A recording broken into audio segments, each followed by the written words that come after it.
Би далаад маш их дуртай. Тэгээд би анх удаа далаа харах үедээ хүмүүсээс жаахан холдож байгаад уйлжсэн.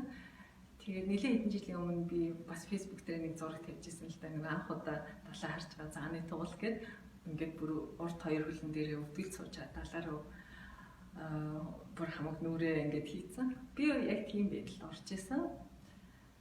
Тэгээд би далайн эрэгт амьдрий гэж үргэлж боддог. Энэ бол миний хамгийн том мөрөөдлүүдийн нэг. Тэгээ би өөрийгөө анзаараад исэн чинь би гадагшаа явмаар байна, гадаадд суралцмаар байна, би хөгжмөр байна, сурч мэдмээр байна гэсэн одоо миний зорилго болгоны арталд дандаа далаа байгаад идэм байлээ. Би тэгээ дандаа далаад ойрхон хотуудыг далайн эрэгт амьдрах боломжтой газарт ингээд сонирхоод идэм байлээ. Тэгээ би сүүлдээ одоо би ингээд өөрийгөө анзаарахаар миний зорилго тэр сурч мэдэлтэй холбоотой биш. Би зүгээр л далаа явах гэдэг байгаа байхгүй. Тэгээд одоо би тэгээд ичнэгээр одоо нөгөө сэтгэл зүйн докторантурт сурч байгаа. Тийм болж л байна. Тэгэхээр асуудлын гол нь талаад ерөөсөө биш байсан байгаа байхгүй. Тэгээд би хамгийн сүүлд далай дээр очиод тэгээд ийм нэлээд өндөрлөг ийм товцог дээрээс далайг хардаг газар ингээд суугаад байжсэн чинь миний хажууд нэг эмэгтэй гадаад эмэгтэй сууж исэн. Тэгээд бид нэр зөндөө өөр хүмүүс байсан л да. Тэгээд тэр эмэгтэй миний хажууд сууж исэн. Тэгээд тэгсэн чи тэр хэсэг байжгаад би анзаарсан чинь тэр эмэгтэй ингээд онлайнаар нэг хичээл сонсч исэн. Тэр нь ингээд орс хичээл. Тэгээд би бодохдоо сони юм аа. Энэ эмэгтэй хэрвээ бит хоёр нэг багшийн шавнар байвал яах вэ? Бит хоёр яг адилхан нэг хичээлийг ингээд авдаг. Тэр өөрийнхөө их оронд би өөрийнхөө их оронд ингээд үздэг байж чад. Яг энд ингээд хоёулаа яг нэг хичээлийг ингээд үздэг бол яах вэ гэл бодсон чинь би яг тэр нөгөө нэг багшигаа би сансан. Тэгээ манай багш нэг цэцэгт аягүй дуртай. Тэр цэцэг нь болохоор халуун оронд ургадаг.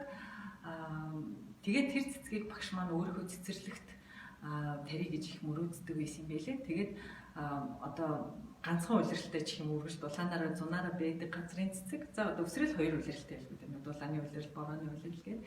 Тийм цэцгийг дөрвөн улиралтай газар авчирч тарих бол мэдээж хэцүү шүү дээ.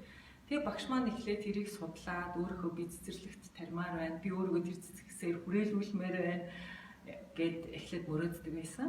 Тэгээ дараа нь бодсон чинь хүмүүс зөндөө их энэ халуун орны жимсүүдийг, ургамал, нохоонуудыг ингээд хүүтэн газар авчиж тарьдаг. Маш их хөдөлмөрийн үрээр мэдээж хэрэг ургацсан авдаг. Тэгтээ тэр жимс нь дандаа давжаарсан байдаг. Жижигэрсэн. Тэгээд цэцэг нь ондоо, жимс нь ондоо, өөр өнгөнөртэй ч юм уу болцсон байдгийг сансан гэсэн. Тэгээд энэ бол асар хөдөлмөрийн үр, асар хөдөлмөрийн ургац боловч яг тэр жимсний ургац биш гэдгийг багш маань ойлгосон юм гинлээ.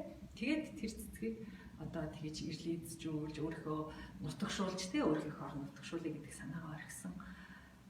Энэ дэлхийд одоо багш маань тэгж хэлж байгаа байхгүй юу? Би одоо явж очсон улс олгондоо одоо тэр цэцэг байна уу? Яаж ургад юм бол гэж үздэг.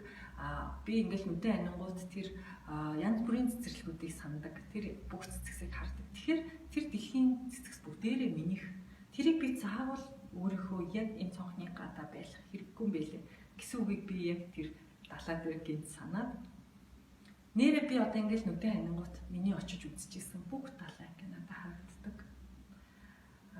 Тэгэхээр зэрэг энэ далаанууд бүгдээрээ минийх гэж эхлээд би бодсон. Тэгээд дараа нь бодлоо ингээд цааш нь хөөгдсөн чинь би яг өөрөө далаад байж яагаад болохгүй гэж би ингээд нүдэн анихад тэр далаануудыг харах биш. Би өөрөө далаа болоод далаа миний дотроос давлгаалаад нарыг дотроо шингээгээд тэр харагддаг үе төмөн өнгөөрөө харагдаж тэрийг би өөрийнхөө дотроос мэдэрч яагаад болохгүй гэж бодсон. Тэгээд би яг мөрөөдлийгөө төгсгөлд хүрч байгаа юм шиг санагдсан. Тэгэхээр төгсгөл гэдэг бол замын эц гэсэн үг биш байдаг.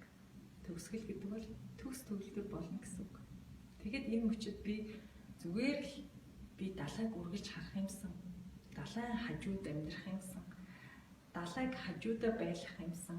Би далай дотор орох юмсан гэсэн хүсэл маань төгс төгөлдөр болоод би өөрөө далай болоод тэр гадна талд байгаа далайг би бүх далайг өөрийнхөө дотор багтааж байгаагаар мэдэрсэн. Тэгээд би 3 сарын 22-нд нөгөө төгсгөлийн оронд гээд лекцийн бичлэгээ та бүхэнд хүргэх болно. Тэр хүртэл түр баяртай.